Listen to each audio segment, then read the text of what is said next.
Bharatiya Janata party के द्वारा आरोप पत्र जारी करने हेतु हमारे मध्य भारतीय जनता पार्टी प्रदेश के यशस्वी प्रदेश अध्यक्ष एवं बिहार सरकार के उप मुख्यमंत्री आदरणीय सम्राट चौधरी जी उपस्थित हैं। साथ ही पूर्व केंद्रीय मंत्री पटना साहिब के प्रिय सांसद आदरणीय रविशंकर प्रसाद जी उपस्थित हैं। पाटलिपुत्र के लोकप्रिय सांसद आदरणीय रामकृपाल यादव जी उपस्थित हैं। साथ ही इस आरोप पत्र की जो कमेटी थी उसके सदस्य आदरणीय रणवीर नंदन जी, आदरणीय संजय टाइगर जी उपस्थित हैं। साथ ही भारतीय जनता पार्टी के चुनाव प्रबंधन समिति के अध्यक्ष आदरणीय राजेंद्र गुप्ता जी उपस्थित हैं। मैं सभी से निवेदन करता हूं कि आरोप पत्र को जारी करने हेतु हम सबके समक्ष खड़े हों। चलिए आइए।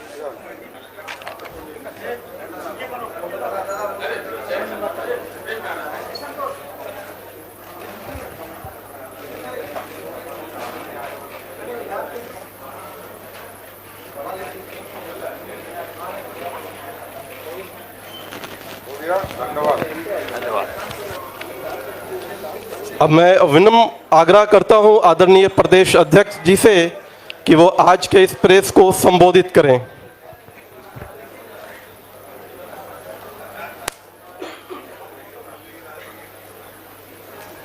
इसको ठीक करो माइक को। जाएगा तार माने हुए हैं।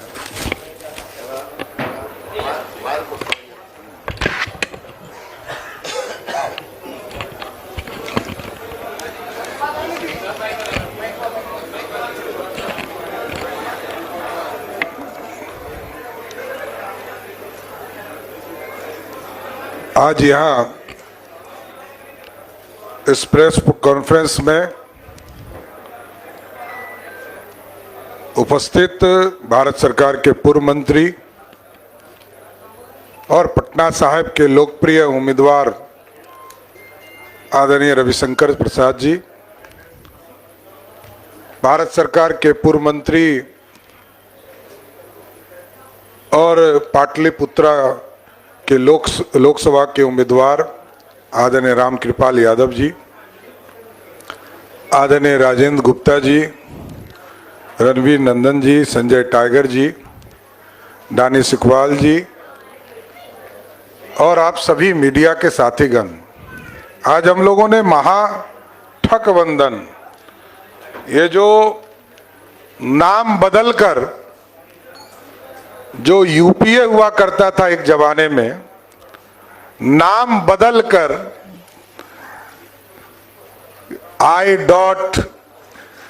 I.NI.India का जो फुल फॉर्म बनाया है, ये पूरी तरह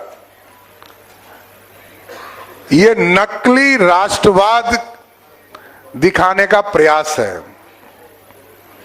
और ये लोग भारत को श्रेष्ठ करने के लिए नहीं बैठे, ये भारत को तोड़ने वाले संगठन के लोग हैं। और आपने देखा होगा कि कई संगठनों ने अपने बयान जब घोषणा पत्र जारी किया उसमें स्पष्ट हो गया, कुछ लाल झंडे के लोगों ने तो यहां तक कहा कि जो परमाणु हथियार हमारे पास हैं, जब हमारी सरकार बनेगी तो हम इसको समुद्र में डाल देंगे। आप सोचिए, भारत को कमजोर करने वाले, महाठगबंधन बनाने वाले, और पूरा देश जानता है कि कांग्रेस पार्टी ने 55 साल इस देश में राज किया, कैसे कोयला का घोटाला हुआ, 2G का घोटाला हुआ और कांग्रेस पार्टी के जीजाजी का भी घोटाला हुआ। पूरे देश ने देखा। राष्ट्रीय जनता दल बिहार में सरकार में रही तो कभी चारा खाने का काम किया, कभी हलकतरा पीने का काम किया, और आज तो सिर्फ और सिर्फ परिवार के लिए लालू प्रसाद जी का जीवन ही समर्पित है।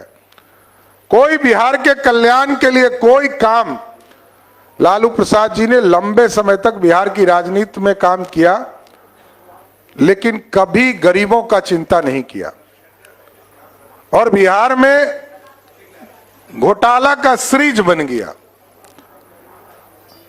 कि मुख्यमंत्री रहते हुए वो चारा के आरोप सिद्ध हुआ, उनको सजा हुआ, और राहुल गांधी की कृपा से जब ऑर्डिनेंस फाड़े गए तो आज लालू जी मुखिया भी नहीं बन सकते। एनडीए के साथियों ने तो जो प्रमाण दिया उससे स्पष्ट था कि लालू जी ने भ्रष्टाचार और घोटाला किया था। तो आज स्पष्ट है कि ये पूरी तरह ठगबंधन के पूरे डिटेल में हम लोगों ने जो कांग्रेस के पाप हैं इसको बताने का काम किया है। चाहे वो आपको याद होगा कि 83-84 में जो दंगे हुए इस देश में, दंगे में पूरी तरह कांग्रेस का हाथ रहा। बिहार में भागलपुर का दंगा हुआ, उसमें कांग्रेस पार्टी का हाथ रहा। जबकि एनडीए की सरकार बनी तो दंगे में जो लोग थे उनको सजा भी देने का काम किया गया और उनको मुआवजा भी देने का काम किया, जिन लोगों के ऊपर एक तरह से अत्याचार हुआ। तो साथियों एकदम स्पष्ट है कि ये राजद की लूट और भ्रष्टाचार ये पूरी तरह एक एक देश की जनता जान रही है और सब समझ चुके हैं कि इस भारत में एक ऐसे प्रधानमंत्री आज हमको मिले हैं, आदरणीय नरेंद्र मोदी जी के नेतृत्व में भारत भी श्रेष्ठ हो रहा है और प्रदेशों की सरकार को भी श्रेष्ठ बनाने का काम किया जा रहा है। और आप लोगों ने देखा कि 2004 से लेके 14 तक जब बिहार में सरकार और देश में सरकार चल रही थी तो बिहार जैसे राज्य को 13 फाइनेंस में जितनी राशि मिली मात्र 7,000 करोड़ रुपया। और उसके बाद जब एनडीए की सरकार बनी तो आप समझ सकते हैं कि आज बजट का लगभग 80% राशि देश के यशस्वी प्रधानमंत्री नरेंद्र मोदी देने का काम कर। 2,78,000 करोड़ का बजट है बिहार का, जिसमें लगभग 2 लाख करोड़ रुपया भारत की सरकार सहायता करती है, असिस्टेंट देती है, टैक्सों से आता है। आप सोचिए कि बिहार जैसे प्रदेश को विकसित बनाने में नरेंद्र मोदी जी की सरकार लगी। लेकिन कांग्रेस पार्टी एक तो परिवारवाद में विश्वास करती है, दूसरा जो राष्ट्रीय जनता दल उनके गठबंधन के लोग हैं वो पूर्ण रूप से सिर्फ एक परिवार के प्रति ही पूरा जीवन है, कोई दूसरा कुछ नहीं है। इसलिए आज इस एक पूरा ब्रीफ आपको उपलब्ध कराया गया है कि ठगबंधन के लोग पूरी तरह भारत को लूटने का काम करेंगे, नौजवानों को ठगने का काम करेंगे और नौजवानों को यह दिखाया जा रहा है कि हमने ही काम किया है। जबकि 17 महीने में आप स्वयं जानते हैं कि उनके युवराज, राजद के युवराज जिस डिपार्टमेंट में रहे एक भी सरकारी नौकरी की बहाली तक नहीं निकला। और जो पॉलिसीज हम लोगों ने बनाया है 2020 में 10 लाख सरकारी नौकरी का कमिटमेंट गरीबों तक पहुंचाने का, नौजवानों तक पहुंचाने का, उसको हम पूरा भी कर रहे हैं। आदरणीय मुख्यमंत्री जी भी लगातार इसकी चर्चा कर रहे हैं। इसलिए साथियों मैं यही कहूंगा कि आज ठगबंधन पूरी तरह 2024 का चुनाव हारेगा और पहले जो फेज का जो चुनाव हुआ इसके चारों सीट हम बड़े मार्जिन से चुनाव जीतेंगे। पहले भी जितने चुनाव को आप देखेंगे, चाहे वो एनडीए के स्वरूप में रहा हो या भाजपा अकेले लड़ी हो, पिछला तीनों चुनाव हम उन सभी सीटों पर जीतने का काम किए हैं। आगे भी 2024 का जब 4 जून को रिजल्ट आएगा, ये चारों सीट कंप्लीट एनडीए को मिलेगी और 40 में 4 अभी सिर्फ टेलर है। 40 की 40 सीट बिहार से जीतकर मोदी की सरकार बनाने का काम करेंगे। धन्यवाद।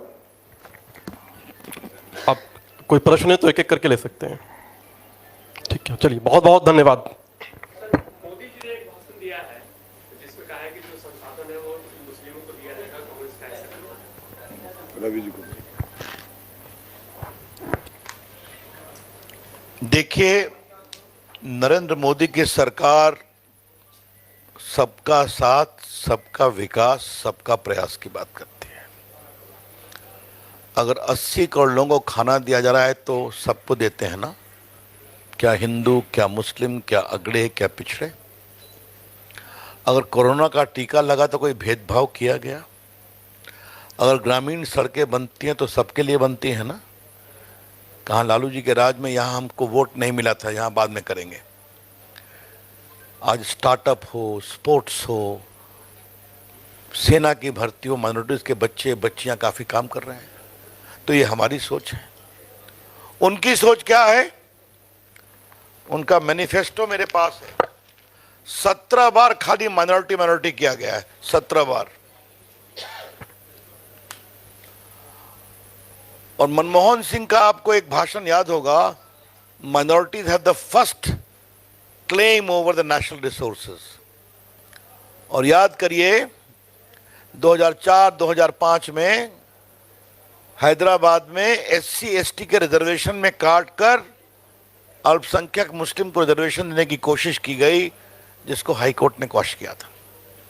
तो यह है कांग्रेस का इतिहास।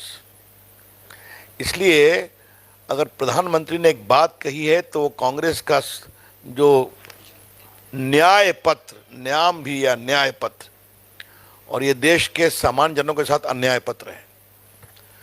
तो एक बात तो ये हमें कहना है कि ये उनकी अपने डॉक्यूमेंट में सिर्फ प्रो माइनॉरिटी स्टैंस, जुडिशरी हो, बाकी जगह हो, तो ये उनकी सोच है। वैसे वोट तो आना नहीं है, जीतना तो है नहीं, लेकिन वोट की कवायद हो रही है। दूसरी बात, राहुल गांधी का एक स्टेटमेंट है ना महाराष्ट्र में न्याय यात्रा में कि देश में हम सबके इनकम की जांच का सर्वे कराएंगे और बाद में उसको डिस्ट्रीब्यूट करेंगे। ये उनका स्टेटमेंट ऑन रिकॉर्ड है। तो इसका मतलब क्या है कि जिसने कमाया अपनी मेहनत से, उसके पैसे को आप छीनना चाहते हैं। यही तो बात कही गई है। तो कांग्रेस पार्टी हाय तौबा क्यों मचाई है? इसलिए प्रधानमंत्री ने जो सच्चाई है वो देश के सामने रखा है, जो उनके मैनिफेस्टो से साबित होती है। एक बात माननीय प्रदेश अध्यक्ष जी, उप मुख्यमंत्री जी ने बहुत विस्तार से बताया है, उसमें मुझे कुछ नहीं ऐड करना है, लेकिन एक बात सिर्फ आपके विचार के लिए, इस ठग गठबंधन के लिए कहनी है। सोनिया गांधी, राहुल गांधी दोनों भ्रष्टाचार में आरोपी हैं कि नहीं, बेल पर हैं कि नहीं नेशनल हेराल्ड केस में? लालू जी को चारा घोटाले में सजा हुई है कि नहीं 3-4 केस में? जमीन दो, नौकरी लो, इसमें लालू जी, राबड़ी जी और तेजस्वी जी को खिलाफ कार्रवाई हो रही है कि नहीं हो रही है? दिल्ली के मुख्यमंत्री भ्रष्टाचार में जेल में है कि नहीं, बार बार कोर्ट उनके पिटीशन को रिजेक्ट करता है। और हमारे झारखंड के मुख्यमंत्री भी भ्रष्टाचार के मामले में जेल में हैं। ये गठबंधन बन करके देश को न्याय देगा। ये सिर्फ ठग बंधन नहीं है, ये लूट बंधन है। इतना ही हम कहना चाहेंगे। इसलिए सब बड़े बड़े नेताओं की मैंने बात कही, छोटों की बात नहीं किया। धन्यवाद। सुनील चौबे जी कह रहे हैं कि हमारी क्या गलती थी कि मेरा टिकट कट गया। हमारे पार्टी के वरिष्ठ नेता है और उनके मार्गदर्शन में पार्टी चलती है, इसमें कहीं दो मत नहीं है। पार्टी में उनका आज भी सम्मान है और कल भी सम्मान रहेगा। आपने कहा भेदभाव नहीं किया गया है और यहाँ पर टिकट बंटवारे में आपने भेदभाव कर दिया। मात्र एक टिकट आपने दिया मैंने पूरे हिंदुस्तान में।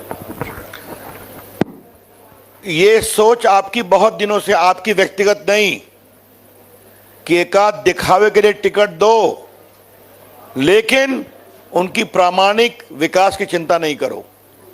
इसलिए मैंने अपने टिप्पणी में मोदी जी की सरकार ने देश के अल्पसंख्यक, गरीबों, वंचितों के लिए क्या काम किया आपको बताया।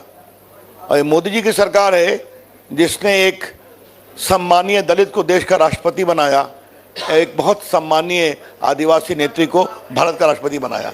लेट अस नॉट आर्ग्यू, मैंने रिप्लाई दे दिया आपको। चलिए, धन्यवाद।